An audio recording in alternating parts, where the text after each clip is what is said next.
مسؤولية يا قاضي مسؤولية وحقاضي نمن كديان كمرح ذكاء ويجو نمن كان واحد جو عن هل مال لنا كهلين sababna ma jirto airportka gudihiisa askar loogu ogolaaday inay hub haysato ninka askariga ee banaanka kore jooga waa la gartay laakiin ninka askariga ee gudaha jooga inuu qori haysto oo uu qori ku dhex wato waxay ahayd nidaam meesh ka dhacday iyo de wixii kale meesha ka jira oo kilka shambo iska wada garanayna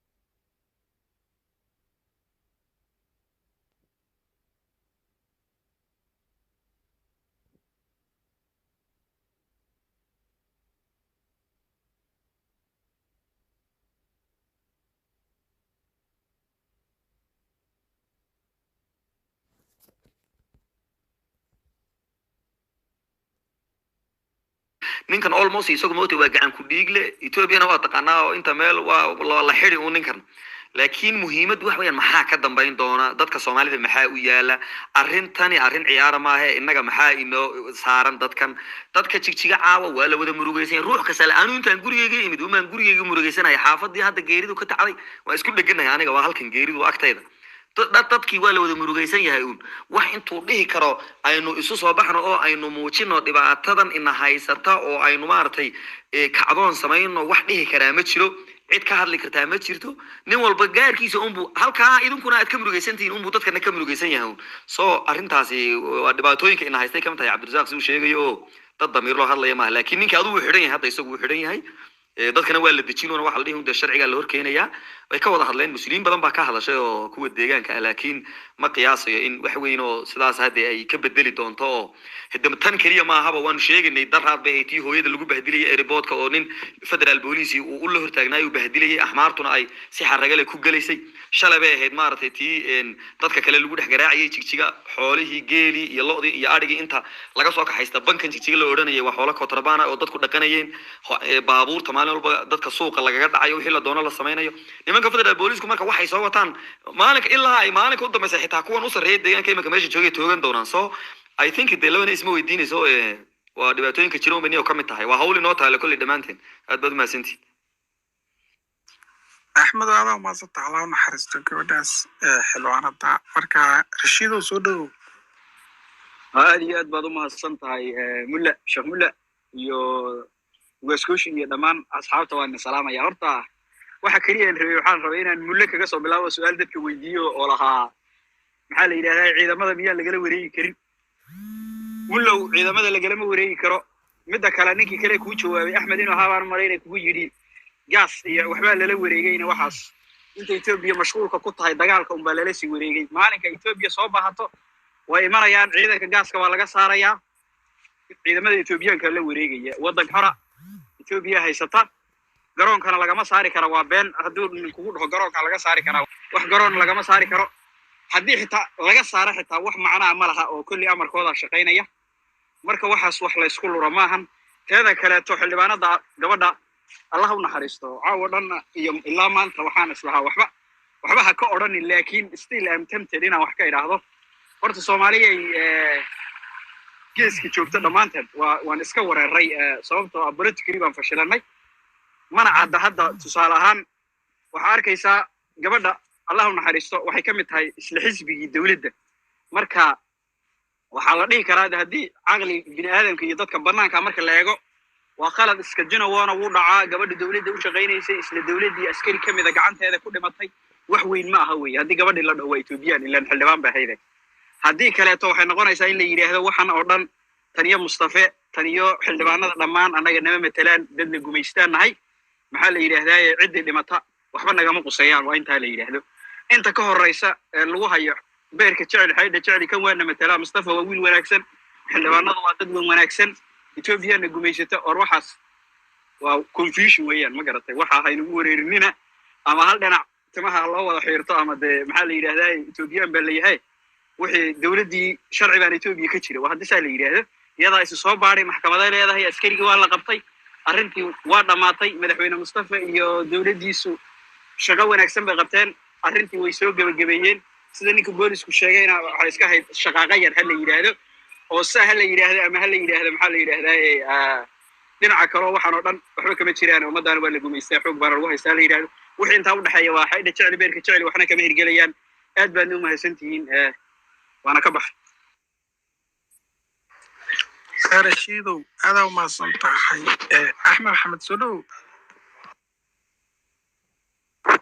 dhowahay dhammaantiin waa salaamantiin aniga haddaan arkay situationka se waxa u socdaan horta gabadhan this was a target assassination yeah governmentka been idin sheegay dadka oo degaanka degan you have to think logic madaxa in la use gareeyo waaye qofka hadduu xildhibaan ya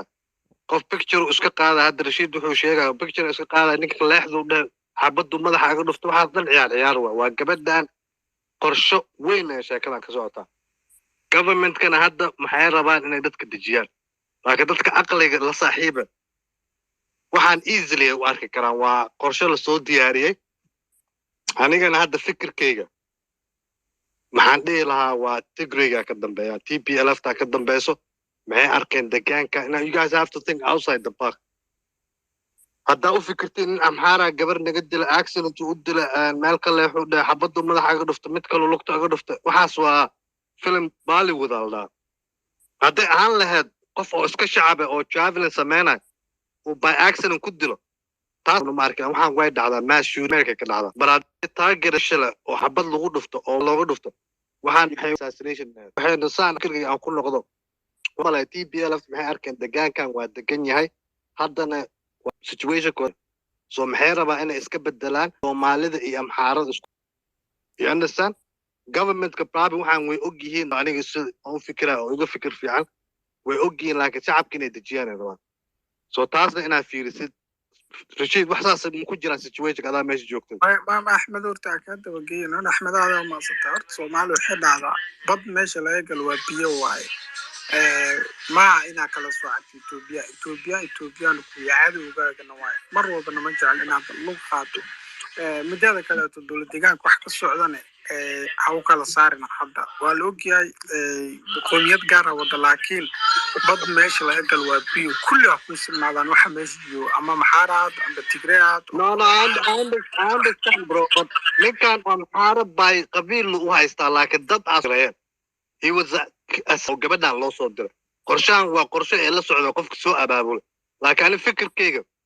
maxaan leeyahay waa project aad u weyn Tigrayga maxay rabtaa Soomaalida waa degan yihiin governmentka loo isku fiican yahay inay isku kiciyaan waxaan wax weyn waay anisa u fikir la asaasa hada liirka Tigrayga maxaan fiirnaa okay gobolkaas uu kiciya dadka waxaan siyaasadda isna as easy as you guys think waa these people planning ee sameynayaan 5 years wixii dhacay dad sameynay generals by anyways wuxuu saan u sameeyay maxaa waa nin Amhara waa by name oo qabiil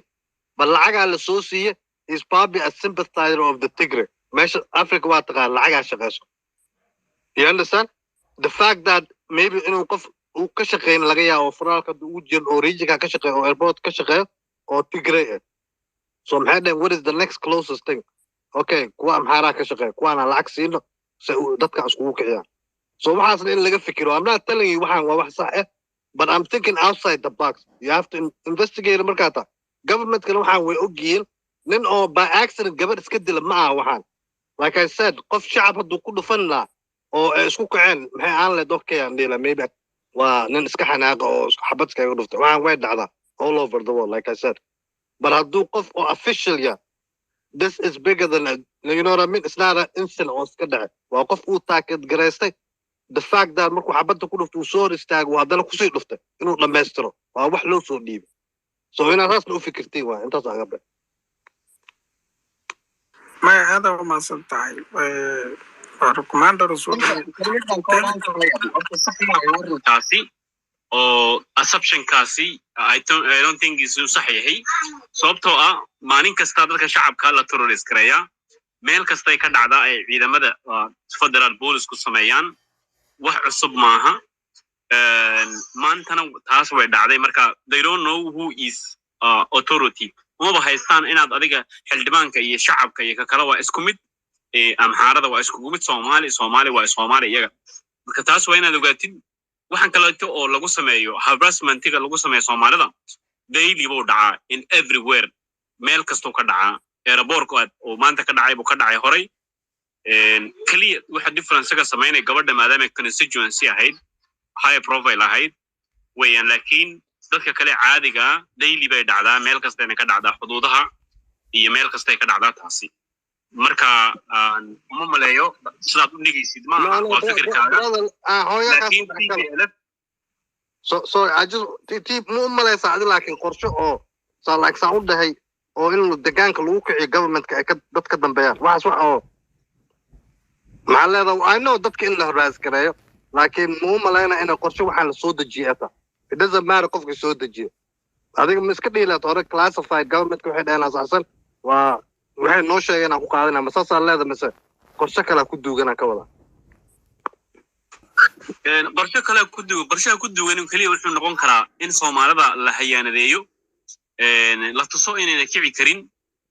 kaliya waxa ku duugan waxa weeyaan in ay Soomaalidu yihiin dad raqiisa dhiigooga uu raqiis yahay oo aanan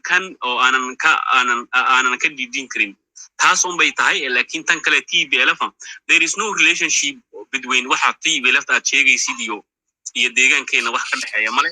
anaga Ethiopian-ka sheegaysa ma binin baanagu Ethiopian-ka sheegaysa TPLF lama binin anagu aad iyo aad gaftiido waa runtaada weeye TPLF laga sheekeynaya amxaarada ka cadowsan waxa weeye tikreegan iyo waxaan laga sheekeynayaa beedawaan waxa idin sheegayaan iyo wadankan waxa weeye amxaaradan waxa weeye amxaaradii waxaad moodaa hadda laba wadan been ay leedahay dawlad deegaankii waxaad moodaa amxaara inay leedahay oo amxaara yahay ninkan in cajir waxa weeye amxaaradan soo ugu adeegayso xooga wada waxayna isku soo wiil waxa weeye adeer waan kaaga baxaya waxa weeye yarka Axmed baa xooga ku soo celiyay waxaan u agsire macnaha uu yahay wax oo TPLF waxaas marka macnaha waxaan sheegayaa maan dhaweyd arday jaamacadda Jee ku galaysa maxaan ku raay imtixaan bay iska xabadayeen saan oo kale ninkii madaxweynaha halku wax kale ka odlaa lost generation booli ardaydii masaakiinta ayd waxa weeye dib oo dhacay iyo dhaliil dusha uga tuuray marka waxaan oo dhan waxa weeye wax iska socda oo isku daba xiran oo ninkan meesha madaxweynaha ka iyo waxa weeye amxaareyntan wadanka lagu wada iyo amxaaradan la sarreysiinayo iyo dalkan waxa weeye maalinku inaa jariimde buu ka bilaabay maxaan ku raaday xijir islaana la suuqa lagu kufsaday waxa weeye ilma yar oo ciyaar Cabdile gacanta loogu xulay waxaan dhan aad u fikirtay isbedelkii wuxuu ka dhacay wadankan amxaarada inay dib u soo laabatay xilligii mingistina lagu noqday wal moodaa marka anu runtii waxa weeye meeshan waxa maamulka ku sheegay jira maamul ducfi weeye kuwii Cabdile dadka iyagu leynayay gacantooda ku xasuuqay baa siyooyinka qaar Ethiopian-kan iyo marka waxa laga hadlayo meelaha qaarkood ku dhaamay wanaamisanahay marka aniga wadankan amxaareyn badan baa ka socota sareynta amxaarada ka socota amxaaradina xuquuq dheeri ah shalaban hooy arkeen suuqa ku dhaxooyso oo amxaareyn yani wax oo maartay wax la oran karo wax hadda iska dhacay ma wax 4 sano ugu dambeysay ka soo daba dhacay weey wiilwal waa kaaga baxay ku soo adeer waliyo arintan dhacday arin oo aad iyo aad u xun weeyaan arinta sidii hadartaan Axmed noogu sheegan haday tahay كل ويبا تايبا أحمد وحنا قالت لنا لها قفكم مقعيسا شيئين ماشا dad badan baa isaga jiro oo aan la garanaynin yarka raaysan hadhow waxaan wax weeyaan wax caadi oo dil caadi ah Allah hubo weeyaan marka in oo wax kala loo fasiro si kala loo fasiro waa qalad marka aniga hal erey baa ku darsan lahaa hal fikir اللي ودمنا أنا ويستن عجوبنو and every time أو قف أجنبي أو حسميه وحسميان لوجي بدلان ودم برلمان كاسكو ماذا بيرل بدن بي باسكريان بيرل كاسي باسكريان وحوي وحول بحقوق أن كلنا ودن كي حقوق الدمان مر بوي الدمان every time أو وحقف أجنبي وحسميه وحبي كدمان حقوق لنا مركا يعني وحملنا تان هذا مصطفى يو دتك هذا ماشي جوجو أما مامورك مسؤول كا waxaan u maleynayaa waxay isticmaali karaan advantage in ay wax meesha joogo dhanam xuquuqdooda dhimi karaan ama ay dhahaan la mogtahay sharci baa wadanka yaala federal law iyo local lawgooda marka haddii federal lawgooga xataa law ahaan ay isticmaalaan dhahaan okay hadda kadib qof oo ajnabi ah anaga office-ka waaweyn wadanka kama shaqeyn karo